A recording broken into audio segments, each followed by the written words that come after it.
diversas partes, que estavam atingindo de diversos lados, que estava vindo de encontro a Jesus de diversas formas: perseguição, calúnia. Mas o ponto principal era o que ele havia visto quando ele entrou naquele lugar e sentiu espiritualmente. E ele já sabia qual era o seu destino. E tudo começa na mente. Tudo começa ele vendo. Então começa a subir no seu corpo uma extrema preocupação, quem sabe, medo, tudo misturado. Mas só que o sentimento era muito elevado.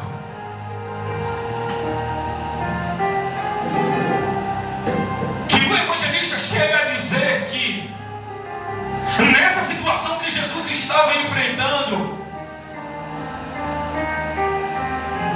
ocorreu um evento dentro de Jesus que fez com que ele viesse suar gota de sangue, que fez Jesus suar gotas de sangue, igreja. Esse evento que aconteceu com Jesus, na medicina eles chamam de, se não me falha a memória, é dermatitirose, ou é ré. Que quando o corpo está em extrema preocupação, em extrema relevância do que ele está vendo, do que ele está perto a passar, chega num estado tão crítico que o suor começa a se misturar na corrente sanguínea com o sangue, os poros se abrem e o sangue então sai do corpo, começa a suar gotas de sangue. Mas você vai entender o porquê é que Jesus está passando por toda essa situação. Jesus, ele veio à terra, mas ele também já sabia o propósito. Deus sabia também o propósito, enviou o seu filho com um propósito, e sabia o horário, sabia o dia, sabia, o momento, sabia o segundo certo que iria se cumprir esse propósito. Propósito é esse ao qual Jesus seria morto pelo seu pecado, pelo pecado da humanidade. Nós já sabemos disso. E Jesus deu início ao ministério. Grandes coisas aconteceu. Eu quero que você guarde muito bem isso aqui, que eu vou fazer questão de falar. Quando foi dada a largada do ministério de Jesus, ele veio com um propósito. Teve milagre, teve cura, teve libertação. Prodígios e maravilhas foram operados pelo poder de Deus atuante em Jesus Cristo na terra. Houve muitas maravilhas na terra, com muitos seres humanos, houve. Mas só que Jesus, além desses milagres, ele estava caminhando a um propósito. Mesmo ele sabendo para que foi que ele veio, para que foi que ele foi enviado, ele estava caminhando, ele estava operando. Por onde ele passava era ensinamento, era a palavra sendo pregada.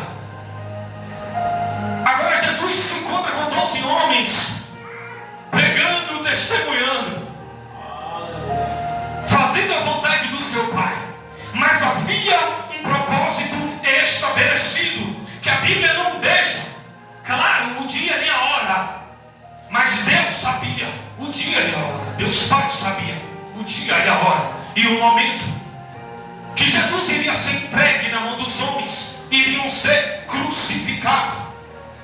Jesus agora está em Betânia. Jesus entra dentro de uma casa de um homem por nome Simão, leproso. E nós sabemos muito bem dessa história, que quando Jesus ele entra dentro dessa casa, houve uma mulher que veio.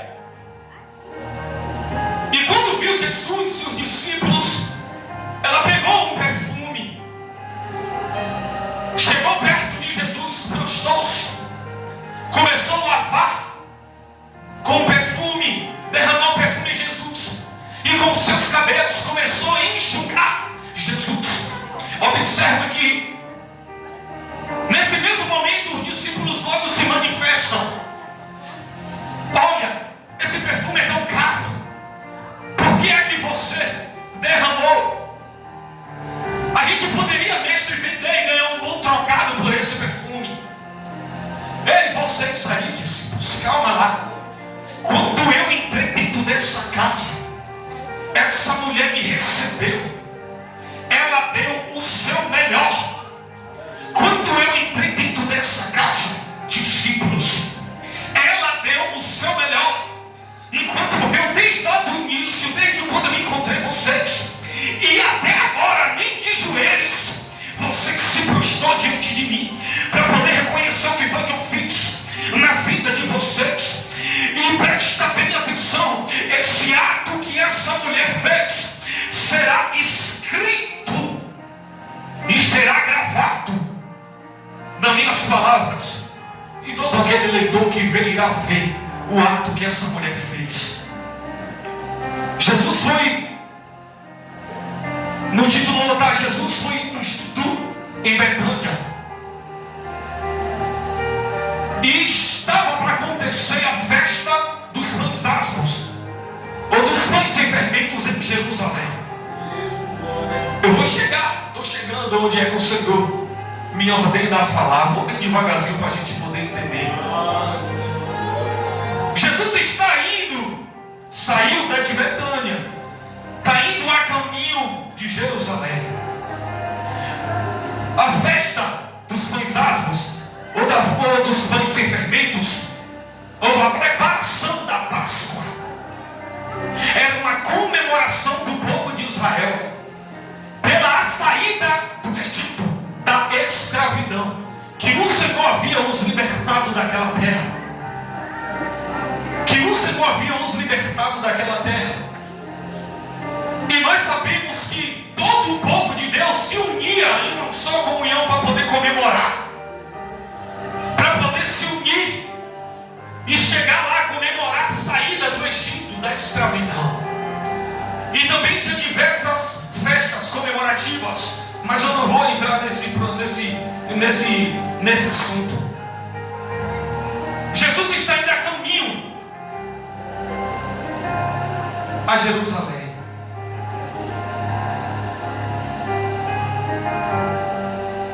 E o que mais me chama a atenção é o que ocorre no meio do caminho. O que mais me chama a atenção é o que ocorre no meio do caminho. Duas coisas. Jesus sai de Betânia.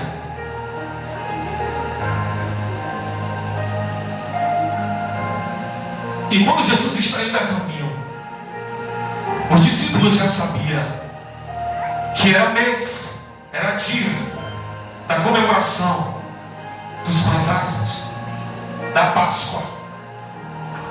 Como é, Jesus?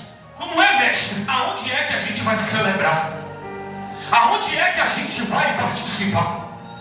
Olha, entra dentro daquela cidade.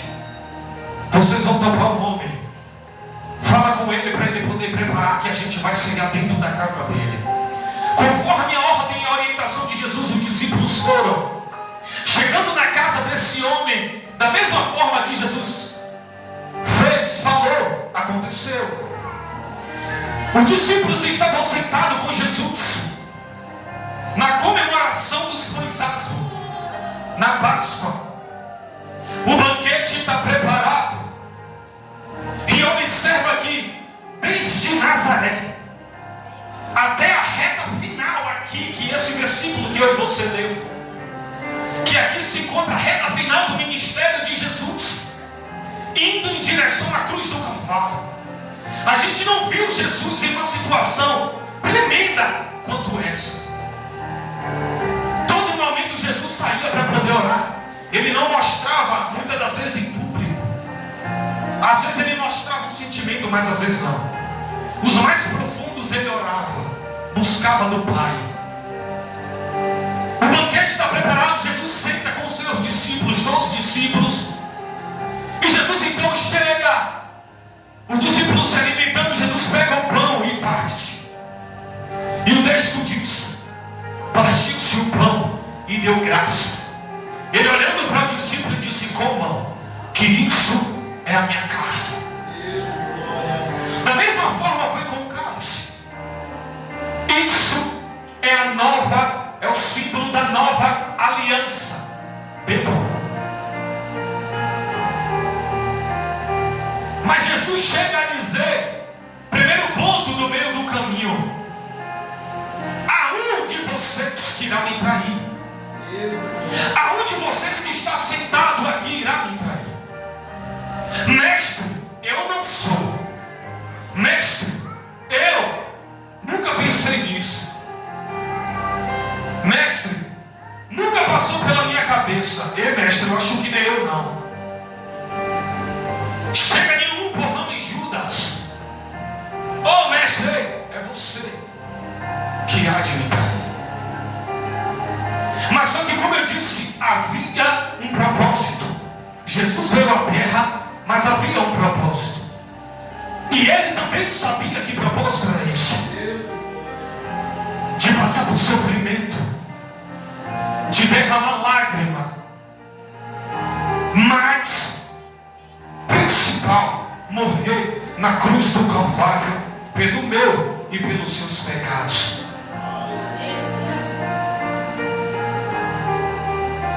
E Jesus agora está indo em direção, começo a pregar. Jesus então está começando indo com os discípulos a caminho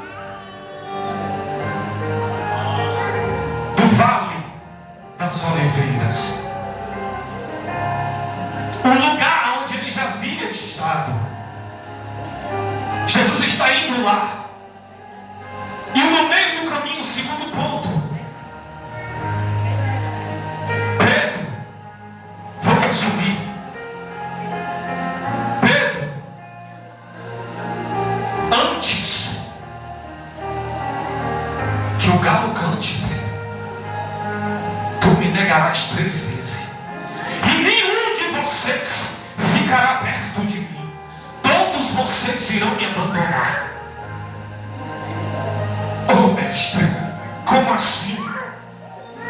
Ei, já que Judas já não está entre nós, só tem 11, 12 comigo.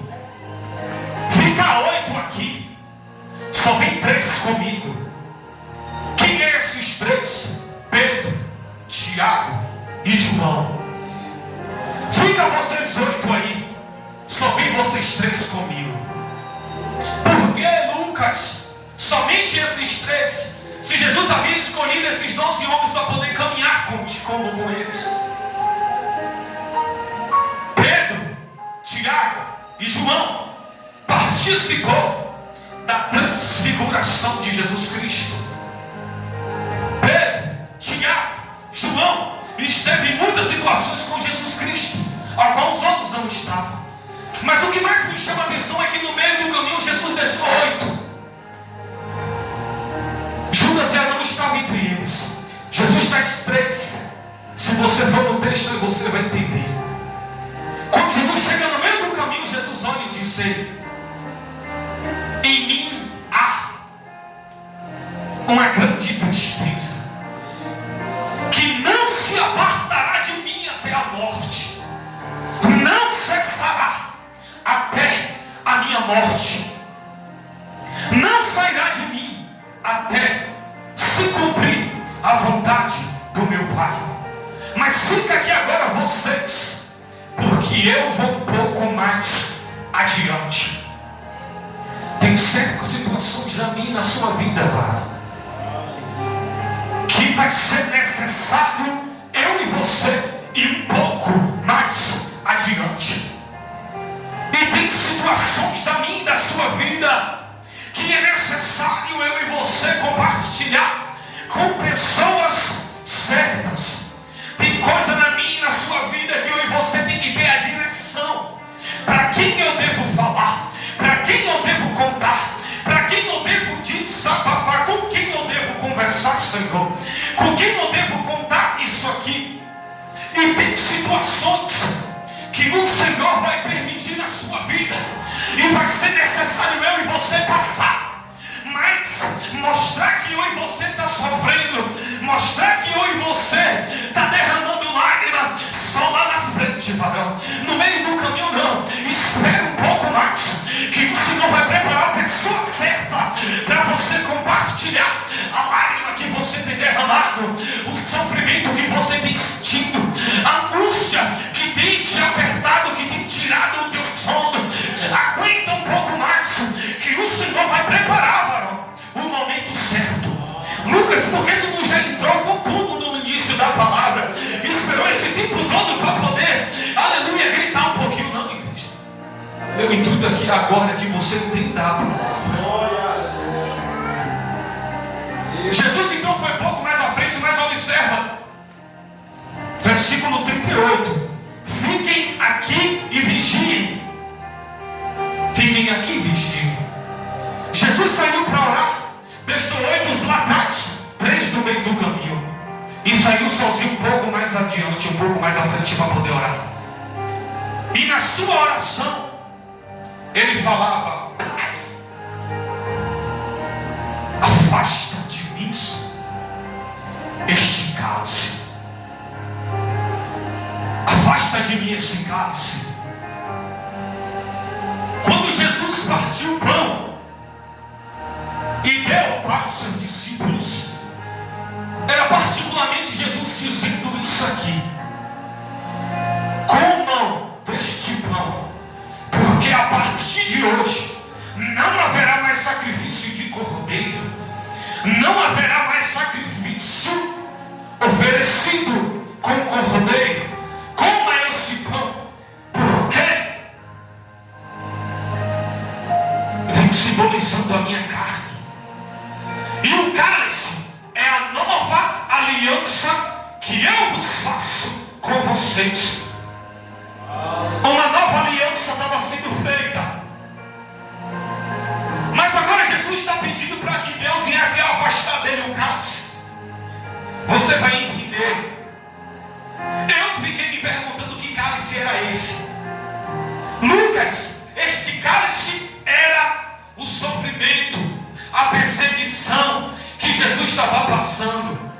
Lucas, este cálice eram os momentos que eu na minha caminhada pensei em desistir.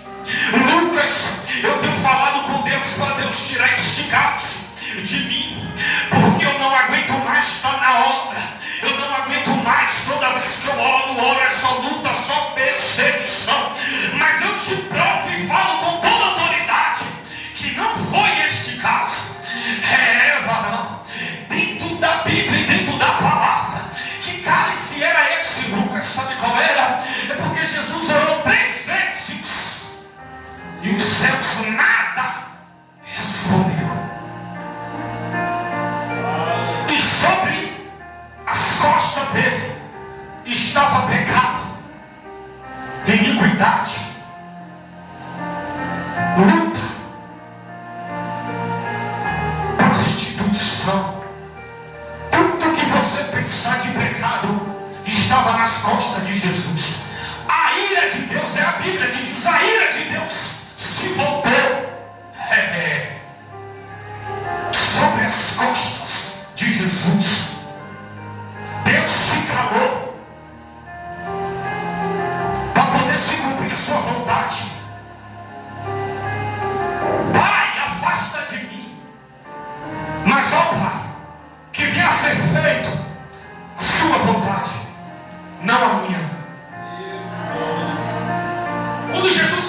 discípulos dormindo, os 3. Mandei vocês vigiar. Mandei vocês ficar em vigilância. E quando eu volto, você está dormindo. Ei, vigiados e orados, para que vocês não venham cair em tentação. O espírito é forte, mas a carne é fraca. Lucas, qual é essa expressão? Eu já falei aqui. Essa expressão Jesus não deixou para que eu e você viesse usar, igreja. Para que eu e você não viesse usar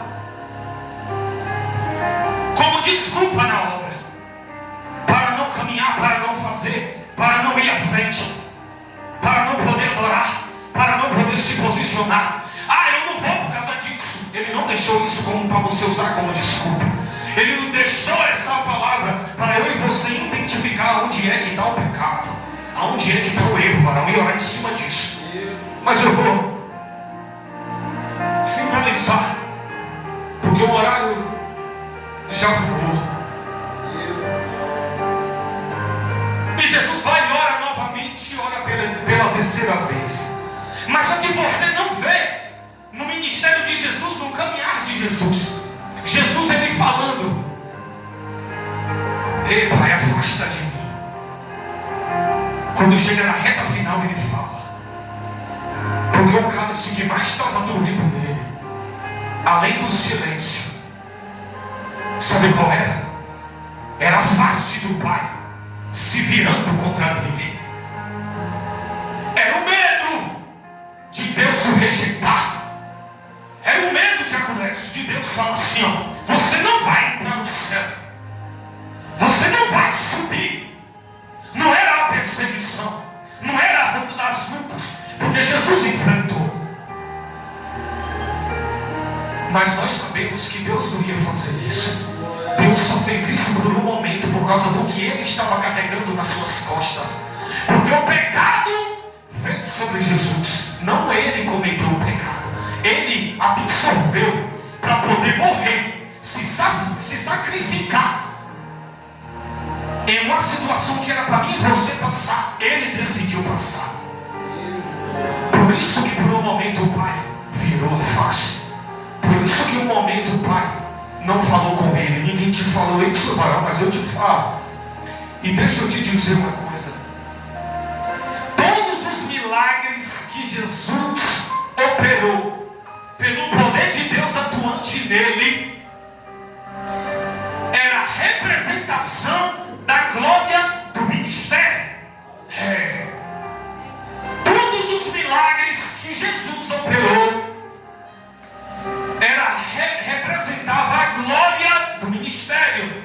O que é isso, Lucas? A glória do ministério, o resultado daquilo que eu e você está fazendo com ordem e decência, o resultado daquilo que eu e você está fazendo com excelência, o resultado daquilo que eu e você está fazendo com obediência. Com obediência. Quem não tem estrutura para suportar o sofrimento e o Getsemane da vida, também não está pronto para poder exercer o ministério que Deus lhe dá. Não dá. É palavra, é Bíblia. Lucas, eu não vou fazer. Lucas, eu estou chorando. Lucas, estou derramando lágrima. Lucas, estava dúvida, eu não vou mais adorar, eu não vou me posicionar. Eu te falo com toda a autoridade da parte de Deus. Então abandona o ministério, varão, porque se tu não tem estrutura para poder aguentar, tu também não tem capacidade para poder exercer aquilo que Deus confiou na minha e na sua mão, varão.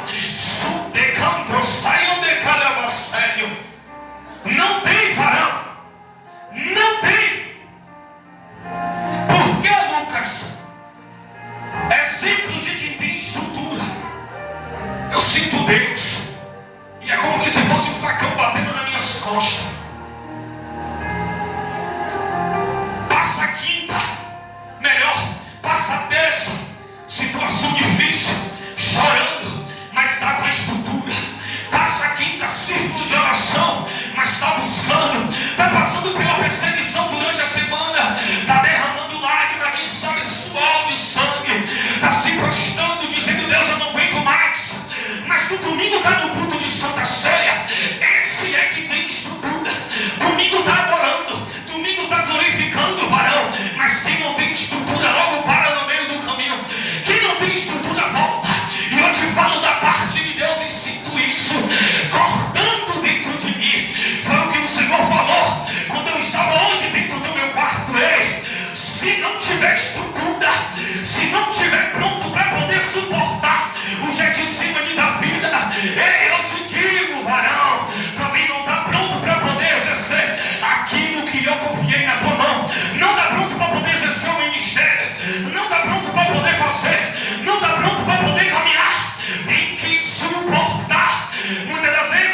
voltada apenas em cura e libertação.